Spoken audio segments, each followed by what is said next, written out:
Hey guys, welcome back to our channel. Today we'll be talking about businesses and market structures. Entrepreneurs and the profit motive. A market economy depends on the interaction of producers and consumers. Producers are also known as businesses or firms.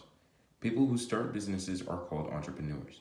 Entrepreneurs strike out on their own, taking the risk of giving up a steady job working for someone else. They usually need to save or borrow money in order to make capital investments in equipment, rent production space, and hire workers. If the business fails, they risk losing their investment. Entrepreneurs take these risks in order to earn profit. This profit motive is driving force behind new productions and services in the market economy. Types of business organizations. There are three main types of business organizations. Each type has its advantages and disadvantages. Sole proprietorships. A sole proprietorship has a single owner who takes all the risk and receives all the profits. These businesses are easy to start. About 70% of American businesses are this type. However, they earn only about 6% of the nation's total business revenue because they are mostly small mom and pop restaurants and shops. The advantage of this type of business is that the owner has total control. He or she can make all decisions without having to consult anyone.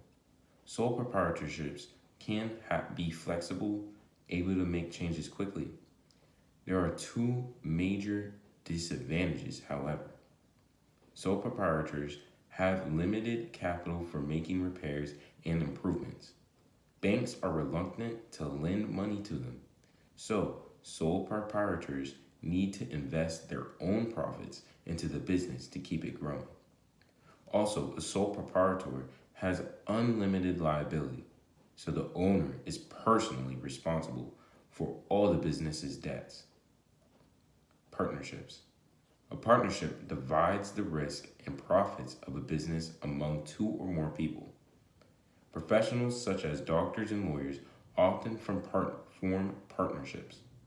One advantage is that partners can pool their resources and invest more capital.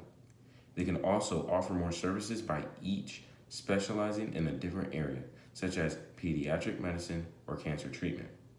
Disadvantages include having to share the profits and having less control over decision making. Usually, partners must vote on important decisions. An exception is the silent partner, someone who invests in a business and shares its profits, but has no say in its day-to-day decisions. Some partnerships divide ownership equally, while others have a majority partner who owns more than half the company and the minority partner who owns less than half. Partnerships share one major disadvantage with sole proprietors.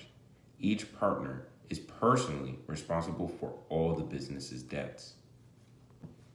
Corporations. For investors to avoid unlimited liability, a firm needs to be organized as a corporation. A corporation issues shares of stock to investors. Shareholders are paid annual dividends to their share of profits. Unlike partners and sole proprietors, shareholders are not responsible for a company's debts. If a corporation fails, all a shareholder will lose is the value of his or her stock. This situation is called limited liability because the risk for the investors is small. It is easy for corporations to raise large amounts of capital. 90% of all business revenue in the United States is generated by corporations such as Microsoft and Coca-Cola. Shareholders elect a board of directors to run the business. The board of directors hires a chief executive officer, CEO, to make day-to-day decisions. Corporations are complicated and not as flexible as smaller businesses. Decision-making can be slow, and CEOs may make wasteful decisions that profit themselves rather than the shareholders. All right, so that was a brief explanation on sole proprietors, partnerships, and corporations. Thank you for watching today's video. Do not forget to like, comment, or subscribe. Bye.